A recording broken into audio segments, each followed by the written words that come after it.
Jadi begini, kita tuh melihat di industri ini ya, kita melihat tuh dari sisi parameter keuangan yaitu internal rate of return. Di sana saja sebetulnya. Nah, dari situ perusahaan itu bisa berani atau tidak. Biasanya di atas 10% ya. Kalau misalkan 13% seperti saat ini ya oke, go gitu ya mereka. Nah, satu itu. Kemudian pemerintah melihatnya dari government take-nya berapa.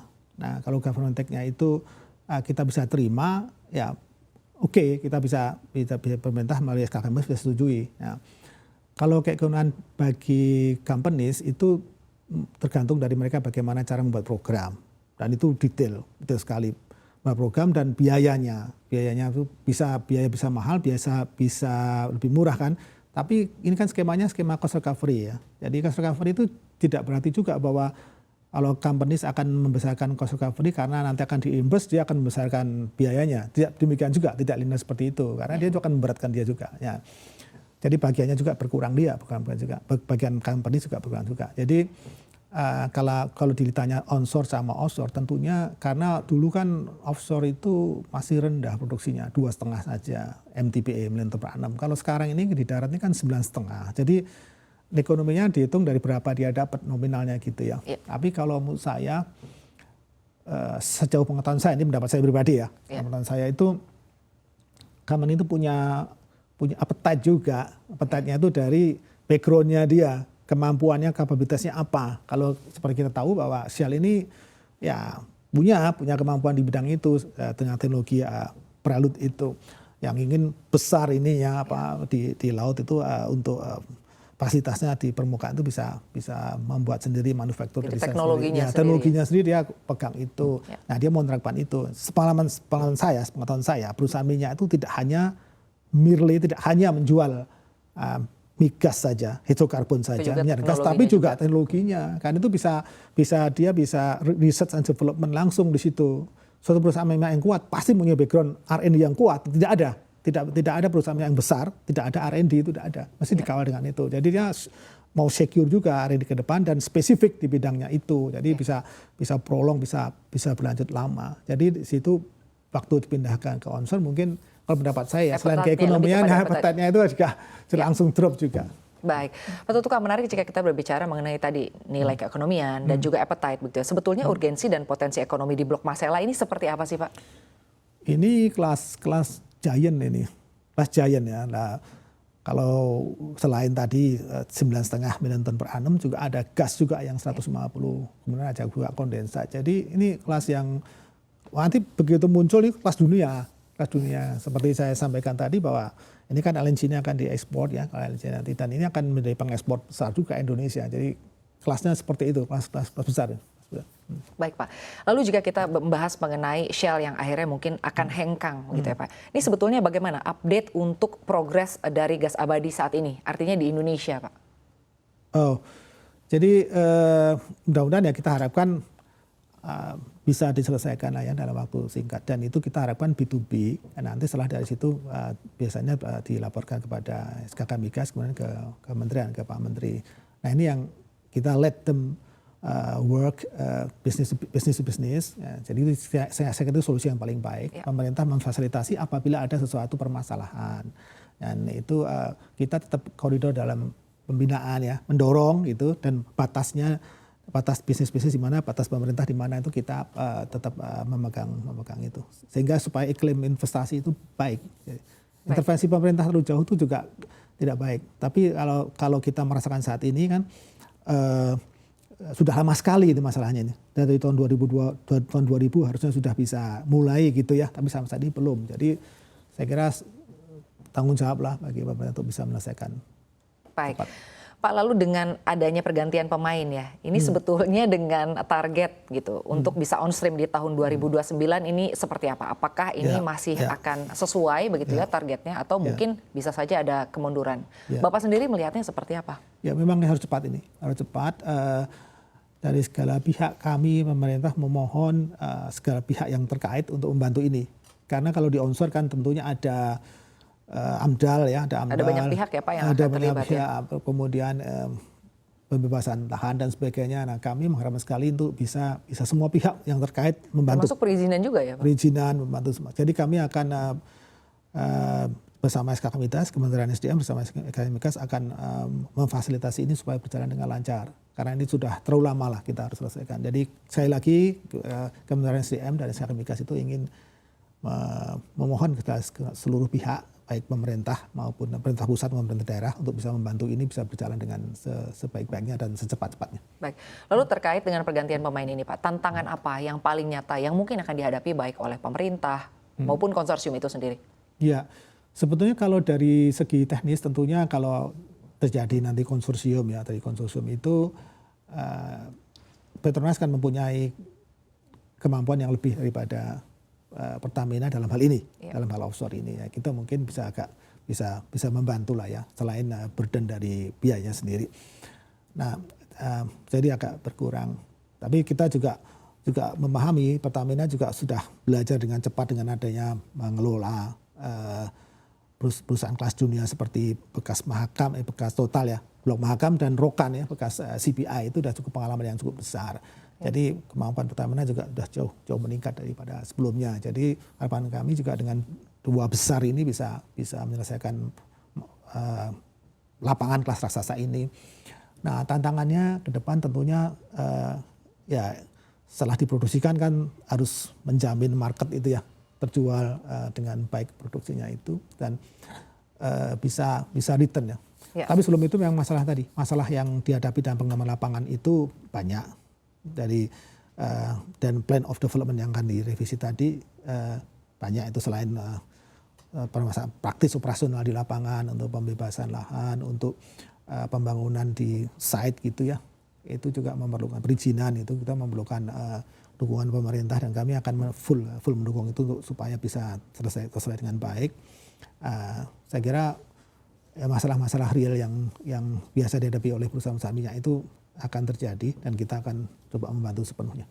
Baik, lalu Pak terkait dengan Shell gitu ya yang kemungkinan ini akan hengkang. Ini pengaruhnya untuk cadangan dan produksi gas nasional ini akan seperti apa? Tidak ada pengaruhnya, karena yang namanya cadangan atau jumlah itu karbon yang ada di bawah sana yang akan kita ambil itu tidak terpengaruh oleh siapa yang mengelola kalau programnya masih sama. Program, arti plan of development-nya sama ya. Kalau plan of development-nya sama, tujuan pengolahannya juga ya akan sama juga. Karena begini, yang di bawah sana itu kan given gitu. Tergantung dari bagaimana caranya kita mengambil. Biasanya kalau gas itu bisa sampai, kalau nanti tekanannya bisa sampai diturunkan dan bisa dikuras lebih banyak, itu bisa sampai 80% daripada yang ada di sana gitu. Nah, ya tentunya ada teknologi dari sana. Nah, masalah di sini adalah CO2-nya tadi yang terikutkan harus bisa tidak di flare ya, tidak diemisikan ke udara, tapi harus dimasukkan lagi. Nah, itu pandangan itu kan juga baru juga. Jadi ini jumlah besar ini untuk menginjeksikan CO2 ke dalam reservoir. Baik, Pak Tutuka, tadi kan Pak Tutuka menyampaikan bahwa ini cukup optimis ya, begitu bahwa akan on stream di tahun 2029. Lalu jika nanti akhirnya mundur Pak, ternyata ini pengaruhnya kepada cadangan sendiri akan seperti apa? Jadi sebenarnya atau kepada produksi? Ya, pengaruhnya kepada pemenuhan kebutuhan nasional ya. Itu kan kita punya neraca gas balance ya. Itu akan harus disesuaikan lagi dan itu tidak menguntungkan ya bagi negara, bagi industri juga.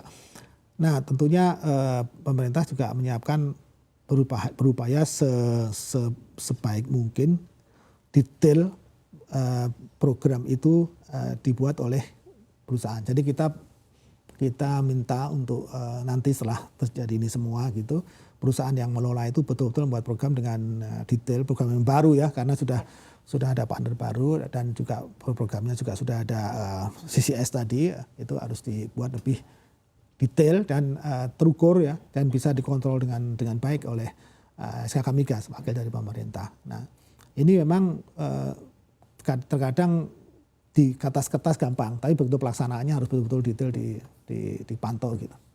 Ya, kami mengharapkan tetap 2029 bisa on stream, provided semuanya itu bisa berjalan dengan baik. Jadi sekali lagi kami mohon semua pihak untuk membantu hal ini, ya, baik teknis maupun non teknis.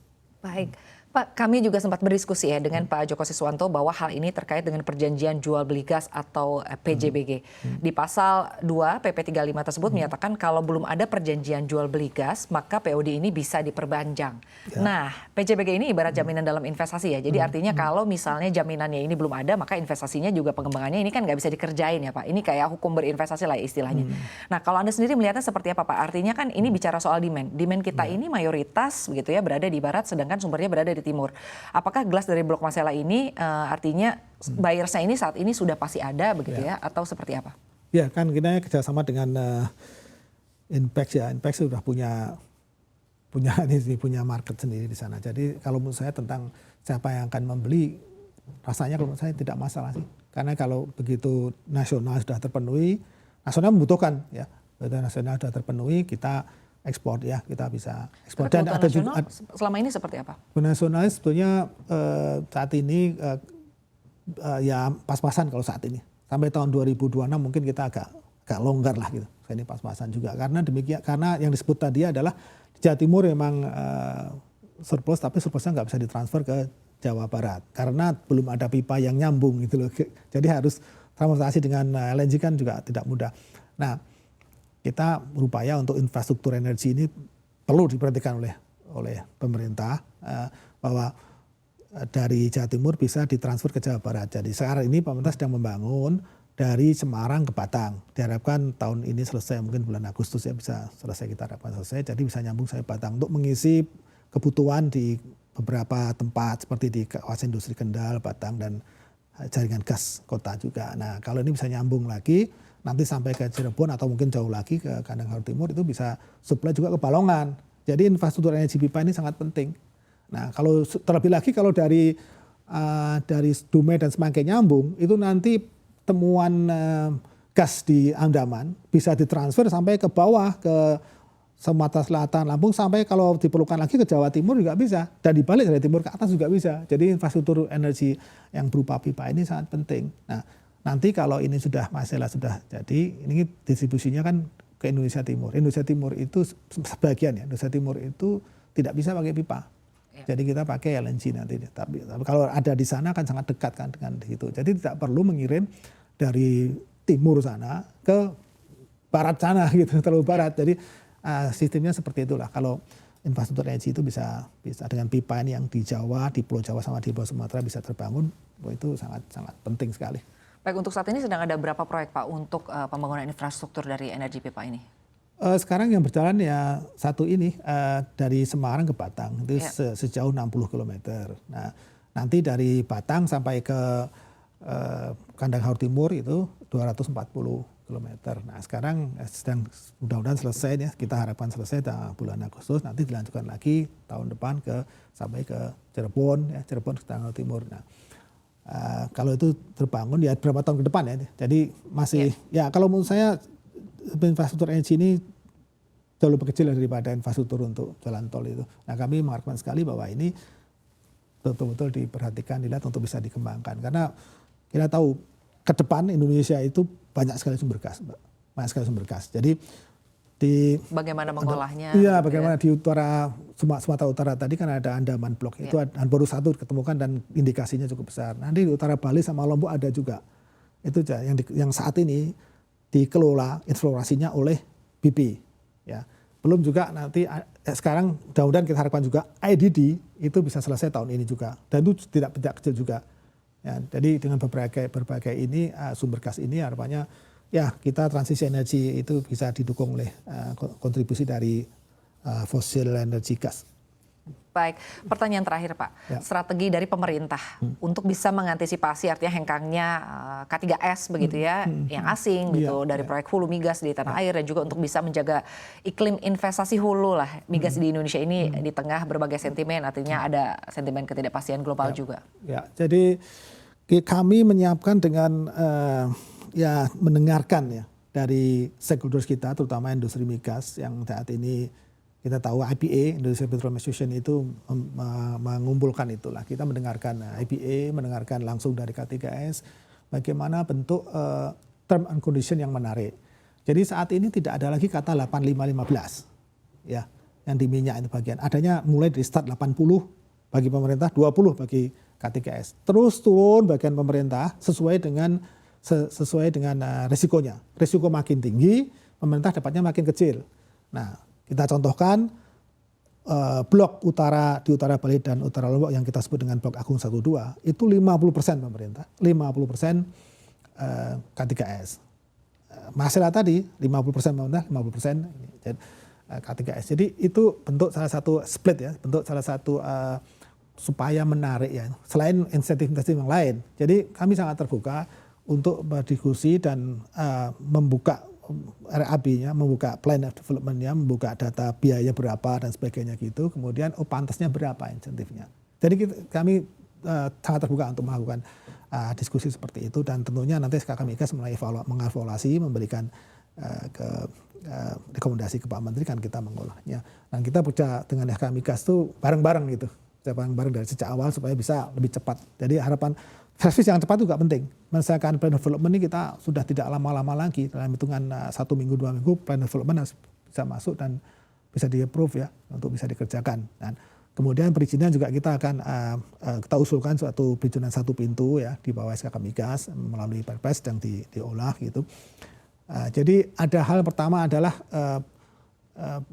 fiscal terms-nya bagus dulu. Yang kedua, ease of doing business, perizinan harus diperbaiki. Kita mencari itu ada kekurangan yang harus kita perbaiki. Kemudian kecepatan kita melayani juga kita terus perbaiki. Ya. Dan mudah-mudahan ini menimbulkan trust nanti.